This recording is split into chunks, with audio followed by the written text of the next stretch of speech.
ሰላም ጤና ይስጥልን የተከበራችሁ ውድ ኢትዮጵያውያን ሁላችሁም በያላችሁበት ሰላምና ጤና እየተመኘን ለሰዓቱ የተመረጡ አጫጭር መረጃዎችን ይዘን ተመልሰናል። አዘጋጅና አቅራቢ ቶፕ ሚዲያ ነው። እስከ ፍጻሜው አብረን እንቆይ።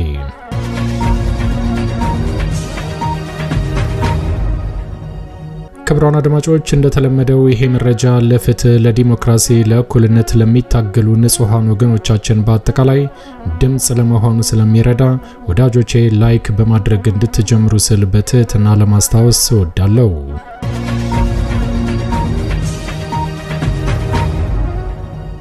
ክብራን አድማጮች አሁን ይዤላችሁ የቀረብኩት መረጃ አጫጭር መረጃዎች ናቸው። የመጀመሪያው መረጃ በአማራ ክልል በተለያዩ ግንባሮች ላይ ተጠናክሮ የቀጠለው ዛሬም የፋኖ የሽምቅና የደፈጣ እርምጃ በድል ተጠናክሮ እንደቀጠለ ከተለያዩ ግንባሮች የደረሰን መረጃ ይፋ አድርጓል። በባህር ዳር አካባቢ በተደረገ ጠንካራ ውጊያ በአርበኛ ፋኖ ዘመነ ካሴ የሚመራው የጎጃም አማራ ፋኖ ድል መቀናጀቱን ይፋ አድርጓል። በተመሳሳይ በሸዋ የሚንቀሳቀሰው በአርበኛ እስክንድር ነጋ የሚመራው የአማራ ፋኖ በአመራሮች ላይ ጠንካራ እርምጃ እንደወሰደ በዚህም አንድ ከፍተኛ አመራር ከናጃቢዎቹ እንደተሸኘ አረጋግጠዋል። እነዚህ መረጃዎችን በተመለከተ የምታዳምጡት ይሆናል። በሌላ መረጃ ደግሞ ሀገር መቆጣጠርና ሰላም ማስፈን ያቃተው የአብይ አህመድ አገዛዝ ከስራ ወደ ወሬ እንደተቀየረ ይታወቃል። አብይ አህመድ አንዴ የአባይ ወግ በሌላ በኩል ደግሞ በባሌ ሶፍ ዑመር ዋሻ ወግ በማለት እንዲሁም ደግሞ በኮሻ አካባቢ አዲስ ወግ ያሰማ ሀገሪቷ ግን እየታመሰች ቀጥሏል። በደቡብ አካባቢ አዲስ ጦርነት ተቀስቅሷል። በርካታ ንጹሃን ወገኖቻችን ህይወታቸውን እንዳጡም ተሰምቷል። በሌላ በኩል ደግሞ በኦሮሚያ አካባቢ የተማሪዎች እንቅስቃሴ ተጀምሯል። በርካታ ተማሪዎች የአብይ አህመድን እንዲሁም ደግሞ የሽመልስ አብዲሳ አስተዳደርን በመቃወም በአደባባይ ድምጻቸውን አሰምተዋል። ሁሉም መረጃዎች ወደ እናንተ ከሚደርሱት መረጃዎች መካከል ይገኛሉ። እስከ ፍጻሜው ከቆያችሁ ታዳምጣላችሁ። መልካም ቆይታ።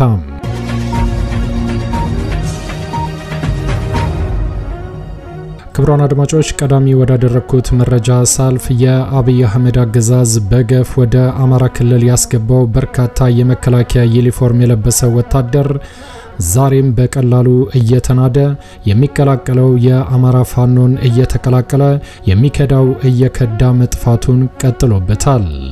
የፋሽስቱ ብልጽግና አገዛዝ ሰራዊት እየፈረሰ ፋኖን እየተከላከለ ይገኛልም ብሏል። ከዘመቻ አባናደው መጠናቀቅ በኋላ ከተለያዩ የክልል አካባቢዎችና እዞች ወደ ቤተ አማራ የገባው የአብይ አህመድ ዙፋን ጠባቂ ወታደር እየፈረሰና እየኮበለለ ሚኒሊክ እዝን በስፋት እየተቀላቀለ ነው ሲል በአካባቢው የሚንቀሳቀሰው የአማራ ፋኖ አረጋገጠ። የኦሮሞ ብልጽግና ልዩ ኃይል ኦሮሚያ ላይ በአማራ ተወላጆች ላይ ሲፈጽም የነበረውና ዛሬም እየፈጸመ ያለውን ከፍተኛ ግፍ በተመሳሳይ የመከላከያ መለዮ ለብሶ ወደ አማራ ክልል በመግባት የሚፈጽመውን ግፍ እየተመለከትን እኩል የሀገር መከላከያ ሰራዊት ተብለን ልንጠራ አንችልም ያሉ በርካታ አባላቶቹ ባለፉት 10 ቀናቶች ብቻ 4 ስናይፐርና 28 ክላሽንኮቭ የጦር መሳሪያ ከ7000 በላይ የክላሽ ተተኳሽ ከ600 በላይ የስናይፐር ተተኳሽ እንዲሁም 60 የእጅ ቦምባቸውን እንደታጠቁ ከ32 በላይ ሰራዊት ምስራቅ አማራ ኮር 1 አሳምነው ክፍለ ጦርን እንደተቀላቀሉ አመራሩ በሰጠው መግለጫ ይፋ አድርጓል። ፋኖን ከተቀላቀሉት 104ኛ ኮር የሰራዊቱ አባላቶች መካከል 4 ሻምበል መሪና 3 የመቶ አለቃ መሪ አመራሮችም ይገኙበታል። በቀጣይም የፋሽስቱ ብልጽግና አገዛዝ ወታደሮችን የማፍረስና የማስኮብለል ስራው ተጠናክሮ ይቀጥላልም ተብሏል። መዳረሻው ድልና ነጻነት የሆነው የአማራ ህዝብ የህልውና ተጋድሎ ተጠናክሮ ይቀጥላል ብለዋል። ህልውናችን በተባበረ ክንዳችን አፋብሃ ምስራቅ አማራ ቀጠና ሚኒሊክ እዝ ጥቅምት 15 ቀን 2018 ዓ.ም በላከው መረጃ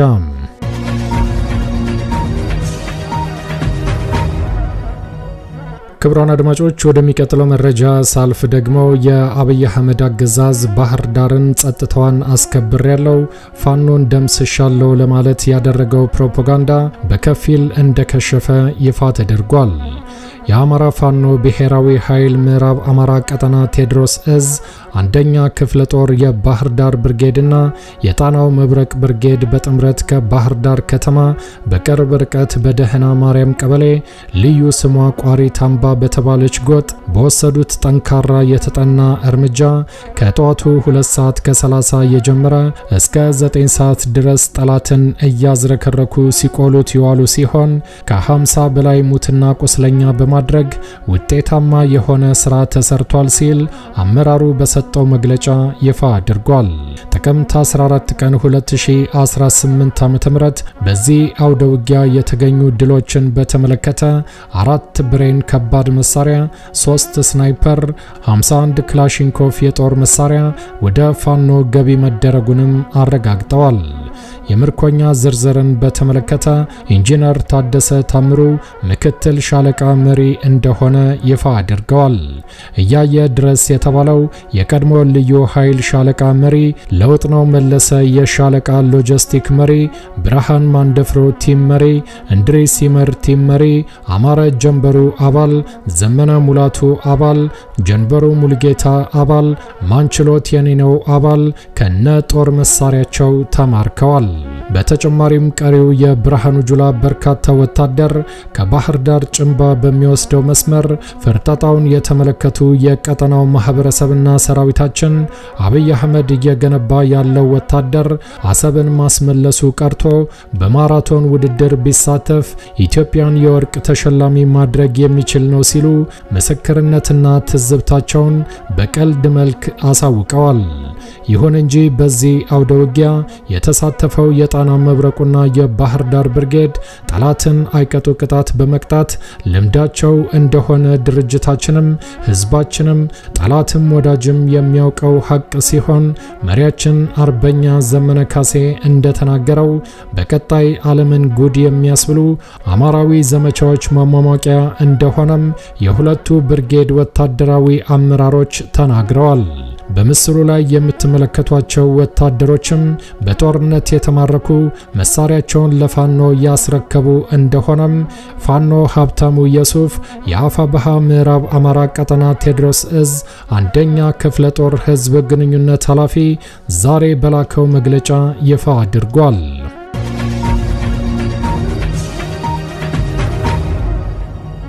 ክብራን አድማጮች ወደሚቀጥለው መረጃ ሳልፍ ደግሞ በአርበኛ እስክንድር ነጋ የሚመራው በሸዋ አካባቢ የሚንቀሳቀሰው የአማራ ፋኖ ዛሬ በላከው መግለጫ በአብይ አህመድ ወታደሮችና እንዲሁም ታማኝ ባንዳዎች ላይ በወሰደው ጠንካራ እርምጃ አንድ አመራር ከናጃቢዎቹ እንደተሸኘ በሰጡት መግለጫ አብራርተዋል። ጥቅምት 15 ቀን 2018 ዓ.ም የአጼ አምደ ጽዮን ኮር ጀግኖች በወሰዱት ድንገተኛ መብረቃዊ ጥቃት የሸዋሮቢት ከተማ የጸጥታ ዘርፍ ኃላፊ ከነ 3 አጃቢዎቹ ጥቅምት 14 ቀን 2018 ዓ.ም በተወሰደባቸው እርምጃ ተደምስሰዋል። አፋሕድ ሸዋ ጠቅላይ ግዛት እዝ እርምጃውን በተመለከተ የሰጠው መግለጫ እንደሚከተለው ይቀርባል። የአማራ ፋኖ ሸዋ ጠቅላይ ግዛት እዝ አጼ አምደ ጽዮን ኮር ጥቅምት 14 ቀን 2018 ዓ.ም ከጠዋቱ 1 ሰዓት ከ30 አካባቢ ጀግናው የአጼ አምደ ጽዮን ኮር በሰራው ልዩ ወታደራዊ ኦፕሬሽን የሸዋሮቢት ከተማ አስተዳደር ጸጥታና ደህንነት ኃላፊ የነበረው ባንዳው አቶ ለማ ወንዳፈራው ከነ 3 አጃቢዎቹና ሌሎች ባንዳ ሚሊሻዎች ላይ በተወሰደው ጥቃት ወደ ቀደም ታለቆቹ ተሸኝቷል ሲል በሰጠው መግለጫ ይፋ አድርጓል።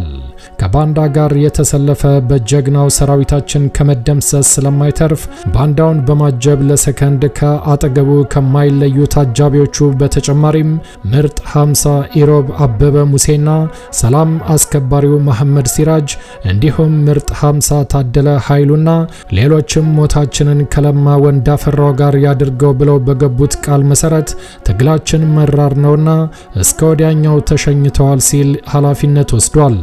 የገዛ ወገኑን በመካድ ለጨፍጫፊው ብልጽግና ስርዓት አድሮ የፋኖ ቤተሰቦችን እየጠቆመ ሲያስገድልና ሲያሰቃይ እንዲሁም ገንዘባቸውን በመዝረፍ ሀብት ንብረት እያስወሰደ ለአማራ ህዝብና ለነጻነት ታጋዩ ፋኖ የነበረው የከፋ ጥላቻና በሸዋሮቢት ከተማ ህዝብ ላይ እያደረሰ የነበረውን ስቃይ ሲከታተሉ የነበሩ የኮሩ አናብስቶች ባንዳውን በመደምሰስ ለህዝባቸው ትልቅ እፎይታ ፈጥረዋል ብለዋል። ከዚህ ቀደም በተመሳሳይ ባንዳዎች ላይ የተጀመረው ጥቃት ዛሬም የቀጠለ ሲሆን ማንም ቢሆን ከንስሮቹ አይን ማምለጥ እንደማይችል በሸዋሮቢት ከተማ አደባባይ ላይ የወደቀው የባንዳው አስከሬን ማሳያ ነው ሲል ኮሩ ያስጠነቀቀ ሲሆን መላው የሸዋሮቢት ከተማ ልጆቻችሁ በሰሩት ምታታዊ ኦፕሬሽን እንኳን ደስ አላችሁ ሲል ኮሩ ለሸዋሮቢት ከተማ ነዋሪዎች በላከው መልእክቱ ይፋ አድርጓል። ዝርዝር መረጃውን በተመለከተ በዝና በኮር የህግ ኃላፊዎች አማካኝነት የሚቀርብ መሆኑንም እንገልጻለን ሲሉ አሳውቀዋል። የአማራ ፋኖ ሸዋ ጠቅላይ ግዛት እዝ የአጼ አምደ ጽዮን ኮር ሚዲያና ኮሙኒኬሽን ክፍል ክብርና ሞገስ ለትግሉ ሰማዕታት ድል ለአማራ ድል ለአማራ ፋኖ ድል ለኢትዮጵያ ጥቅምት 15 ቀን 2018 ዓ.ም የተጠና ኦፕሬሽንን በተመለከተ የተሰጠ መግለጫ።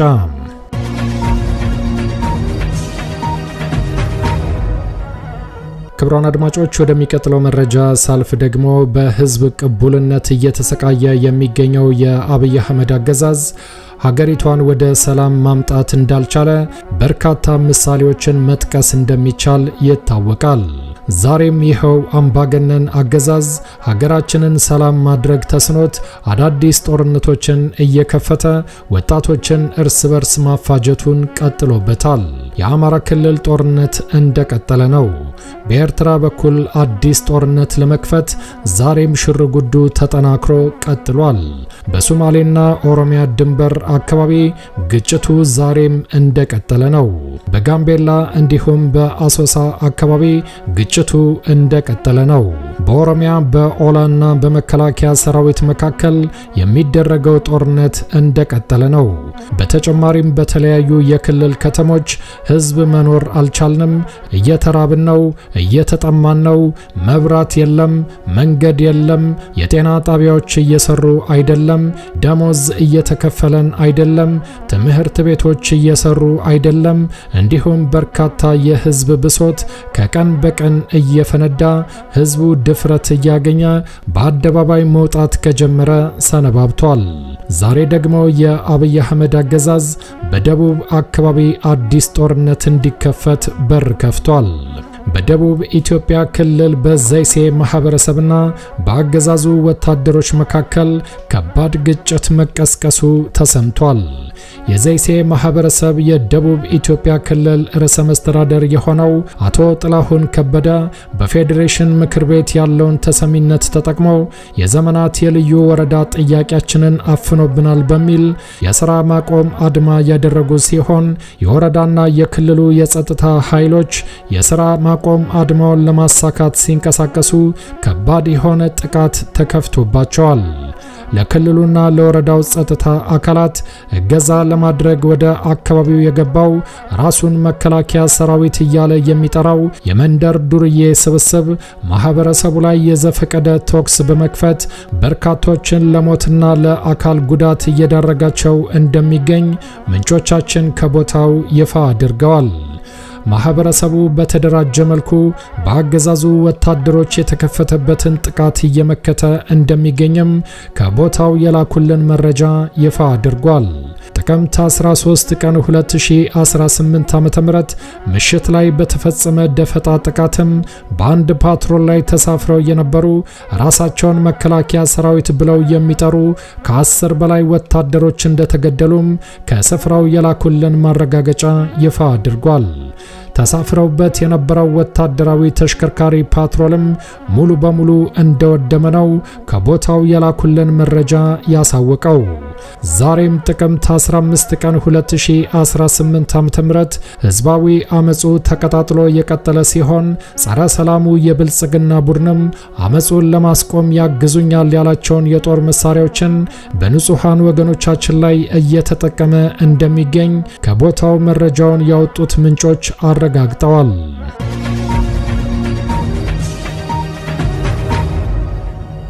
ክቡራን አድማጮች ወደሚቀጥለው መረጃ ሳልፍ ደግሞ ሌላው በኦሮሚያ ክልል የአብይ አህመድ አገዛዝንና እንዲሁም ደግሞ የኦሮሚያ ክልል ርዕሰ መስተዳድር ሽመልስ አብዲሳን ካቢኔ በከፍተኛ ሁኔታ የሚቃወም ጠንካራ ህዝባዊ ተቃውሞ በተለይ በተማሪዎች በኩል እንደተጀመረ ከጊንጪ አካባቢ የደረሰን መረጃ ይፋ አድርጓል። የጊንጪ ተማሪዎች በአካባቢው በተለያዩ ቦታዎች ላይ በወገኖቻችን ላይ እየደረሰ ያለው ግድያና አፈና እንዲሁም የተለያዩ ግፍና ሰቆቃ በአስቸኳይ ይቁም ሲሉ ተማሪዎቹ በአደባባይ ድምጽ ማሰማት እንደጀመሩ ከቦታው የደረሰን መረጃ ይፋ አድርጓል። እንደሚታወቀው የአብይ አህመድ አገዛዝ ወደዚህ ስልጣን እንዲመጣ በኦሮሚያ ክልል የመጀመሪያው አብዮት በስፋት የተጀመረው በዚሁ በጊንጪ አካባቢ እንደነበር ይታወቃል። ከ7 ዓመታት በኋላ የጊንጪ ተማሪዎች ባሰሙት ህዝባዊ ተቃውሞ አዲስ ንጉስ እንጂ ለውጥ መቼ መጣ ሲሉ ድምጻቸውን አሰምተዋል። አብይ አህመድ ህዝባችንን አትግደል፣ ሽመልስ አብዲሳ ተላላኪ ነው፣ ህዝባችን ነፃ አልወጣም፣ ግድያው እንደቀጠለ ነው፣ ዛሬም በመቶ ሺዎች የሚቆጠሩ የኦሮሚያ ወጣቶች በእስር ቤት እየማቀቁ ነው፣ ጎረቤቶቻችን እንዲሁም ደግሞ ወንድምና እህቶቻችን ከመሃል እየታፈኑ እየተወሰዱ ነው፣ የት እንዳሉ አይታወቅም፣ አንዳንዴም አስከሬናቸው መንገድ ላይ ተጥሎ ይገኛል። ይሄ ደግሞ የአብይ አህመድ አገዛዝ የፈጠረው ህዝባዊ ሽብር ነው በማለት ተማሪዎቹ በርካታ መፈክሮችን አሰምተዋል። ሌላው የጊንጪ ተማሪዎች ባሰሙት መፈክር አብይ አህመድ የኦሮሞ መንግስት አይደለም፣ የኦሮሞ ህዝብን አይወክልም፣ በኦሮሞ ህዝብ መደበቅ አትችልም፣ ህዝባችንን በድሮን መጨፍጨፍ አቆም፣ ሰላም እንፈልጋለን የሚሉና ጠንካራ መፈክሮችን አሰምተዋል። በቀጣይም የተጀመረው ህዝባዊ ተቃውሞ ተጠናክሮ እንደሚቀጥል ይፋ አድርገዋል። ይሄንን የተማሪዎች ንቅናቄ በተመለከተ ጃዋር መሐመድ የሚከተለው መልእክት አስተላልፏል። የጊንጪ ተማሪዎች በአካባቢው በተለያዩ ቦታዎች በወገኖቻችን ላይ እየደረሰ ያለው ግድያን በመቃወም ሰላማዊ ሰልፍ ወጥተዋል በማለት ጃዋር መሐመድ ዕውቅና ሰጥቶታል።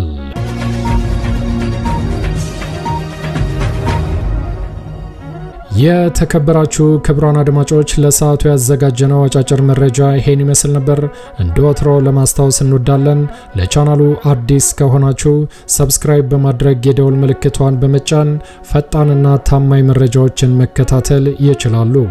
አዘጋጅና አቅራቢ ቶፕ ሚዲያ ነበር። በሌሎች አጫጭር መረጃዎች እስከምንገናኝ ቸር ያሰማን። ኢትዮጵያ ለዘላለም ትኑር። ዘረኝነት ይውደም።